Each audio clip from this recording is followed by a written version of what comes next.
আন্দোলনের পর এবারে বকেয়া বেতনের দাবিতে কর্মবিরতি শুরু করলেন মালদহ মেডিকেল কলেজের চুক্তিভিত্তিক অস্থায়ী কর্মীরা। বুধবার সকাল থেকে তাদের কর্মবিরতি শুরু হলে দুর্ভোগে পড়তে হয় রোগীর আত্মীয়দের। কর্মীরা না থাকায় রোগীদের এক ওয়ার্ড থেকে অন্য ওয়ার্ডে কোলে করে নিয়ে যেতে হচ্ছে তাদের। মঙ্গলবার বকেয়া বেতনের দাবিতে দিনভর মেডিকেল কর্তৃপক্ষ ঘিরে চুক্তিভিত্তিক 135 জন অস্থায়ী কর্মী বিক্ষোভ দেখান। এদিন তাদের সঙ্গে আন্দোলনে সামিল হন সুপারভাইজার নিরাপত্তা কর্মীরাও। তবে কোনো সুরাহা না হওয়ায় আজ সকাল থেকে কর্মবিরতি শুরু করেন। জানা গিয়েছে, ঠিকাদার সংস্থার মাধ্যমে তারা নিয়োগ হন। 5 মাস ধরে তারা বেতন পাচ্ছে না। সমস্যা মেটানোর চেষ্টা করছেন মেডিকেল কলেজ কর্তৃপক্ষ। আজকে আমরা হচ্ছে সুপারভাইজার সবাই এসেছি। 9 তারিখে আমাদের সুইপারকে বেতন মেরেছিল। আমরা যখন প্রাথমিক তদন্ত করে দেখি, আমরা জিডিএ করেছি, জিডিটা আছে, প্রাথমিক তদন্ত করে দেখি যে গ্রুপ ডির কোনো একজন ব্যক্তি আছে। আমরা মাস্টার অফিসে জানাই, মাস্টার অফিসে বলে আমার ওখানকার সুপারভাইজার 17 থেকে 18 জন। আলাম স্যার, আমরা 177-এর মধ্যে 4টা সুপারভাইজার, এতজন কী করে হয়? আমরা স্যারকে এটাও প্রমাণ দিই যে এখানে বুক আই কার্ড নিয়ে গ্রুপ ডি কিছু স্টাফ ঘুরে বেড়াচ্ছে, প্লাস মহিলাদেরকে টাকা হাসরা হয়েছে, এটাও বলেছি। কোনো ভ্রুক্ষেপ নাই, কোনো কর্ণপাত নেই। আগামী দিনে যে আরজি করার মধ্যে একটা বড় ঘটনা হবে না, কি গ্যারান্টি আছে? এমএসবি স্যার কিছুই শুনছেন না। এমএসবি স্যার কাছে গেলে একটাই কথা বলছেন উনি, বলছে তোমরা থার্ড পার্টি, যখন বিপদে পড়ছি থার্ড পার্টি। এবার আমরা সুইপার হিসাবে যে বলছি, সব কাজ করায় আমাদের সুইপারদের দিয়ে, A to Z হসপিটালে কাজ করায়। আমরা এখনও বলছি মাতৃমাতে কাজ চলছে, মাতৃমাতে কোনো কাজ ব্যাহত হয়নি। কিছু কিছু যেগুলো দুর্বল ওয়ার্ড, সেই ওয়ার্ডে আমরা সুপার দিইনি বা গ্রুপ ডি দেওয়া হয়নি, সেই সব ওয়ার্ড। বাকি আমাদের সব জায়গায় কাজ চলছে। কিন্তু যদি এমএসবি স্যার না আসে আমাদের সাথে কথা বলে, তাহলে কিন্তু আমরা বড়সড় আন্দোলনে যাবো। আচ্ছা, আমাদের বক্তব্য আছে। কাজ বন্ধ রেখে কাজ কয়েকটা ওয়ার্ড বন্ধ আছে, বাকি সব ওয়ার্ডে কাজ চলছে। আমাদের জিডি আছে 9 তারিখে, কিচ্ছু হয়নি, কোনো কিছু হয়নি, না অ্যারেস্ট না কিচ্ছু হয়নি। ভালো করে দেখুন, যাকে মেরেছে সেও আছে, বুকে মেরে ভর্তি রেখেছিল, কিচ্ছু হয়নি। তো আমরা কীভাবে কাজ, মহিলাদের হাত ধরে টানাটানি হচ্ছে, এটা হচ্ছে কি করে আমরা কাজ করাবো? এবার আমরা সুপারভাইজার, ওরা তো আমাদের কাছে কৈফিয়ত চাইছে। আমরা তখন এমএসবি স্যারের কাছে যাচ্ছি বা এসপি সুপার কাছে যাচ্ছি, কোনো উত্তর নেই। কি নাম আপনার? আমার নাম ফটিক প্রামাণিক, সুপারভাইজার। কাল থেকে দেখা যাচ্ছে আন্দোলন। কাল থেকে আমরা একইভাবে আন্দোলন চালিয়ে যাচ্ছি। আমাদের কোনো 5 মাসের বেতনের কোনো সুরাহা এখন অবধি আমরা পাইনি।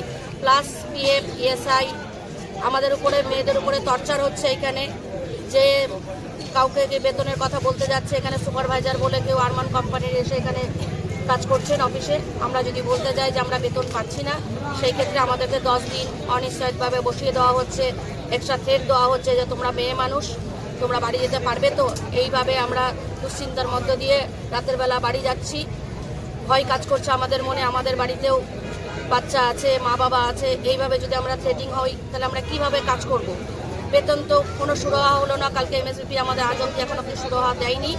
তাই আজকে আমরা সুইপার থেকে শুরু করে, সিকিউরিটি থেকে শুরু করে, সিডিএ স্টাফ থেকে শুরু করে আমরা সবাই একত্রিত হয়ে এসে এই ময়দানে আজকে বসেছি। কতক্ষণ চলবে? যতক্ষণ না আমরা সুরাহা করবো ততক্ষণ চলে যাবে। কাজ তো ব্যাহত, ওয়ার্ডে কাজ করছেন না, কি বলবেন? কাজ তো বন্ধ রেখে আন্দোলনে বসেছে, যাতে এখন আমরা পেটের খিদার এসে বসতে বাধ্য হয়েছি। কি নাম আপনার? রূপা বিশ্বাস। আজকে আমাদের সহকর্মী যারা হাউসকিপিং আছেন, স্ক্যাবিং কর্মবন্ধু আছেন, জিডিএ আছেন, সিকিউরিটি গার্ড আছেন, তারা যৌথ হয়ে আমরা একটা কর্মবিক্ষোভ করছি। কেন? কালকে আমাদের আধিকারিকের কাছ থেকে কোনো সদুত্তর আমরা পাইনি।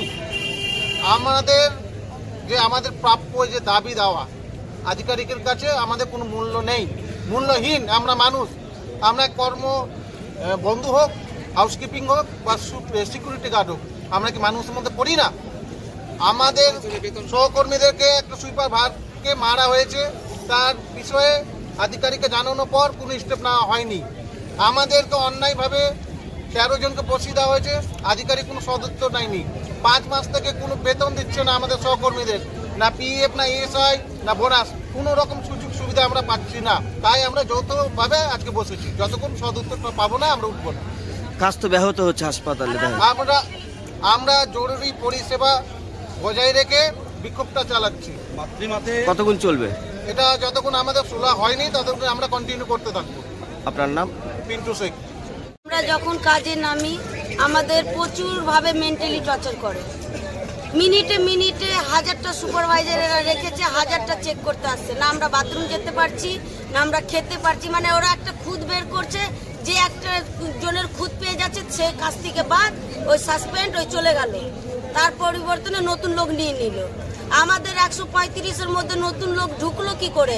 ওই যদি নতুন লোক নাই তাহলে ওরা 300 এমএসবিপি 300 কোটা করুক, 300 লোক যদি নাই তো 300 কোটা করুক। আমাদের 135 জনকে বের করে ওই 135 জন ঢুকাতে পারে না। কি করছেন আজকে?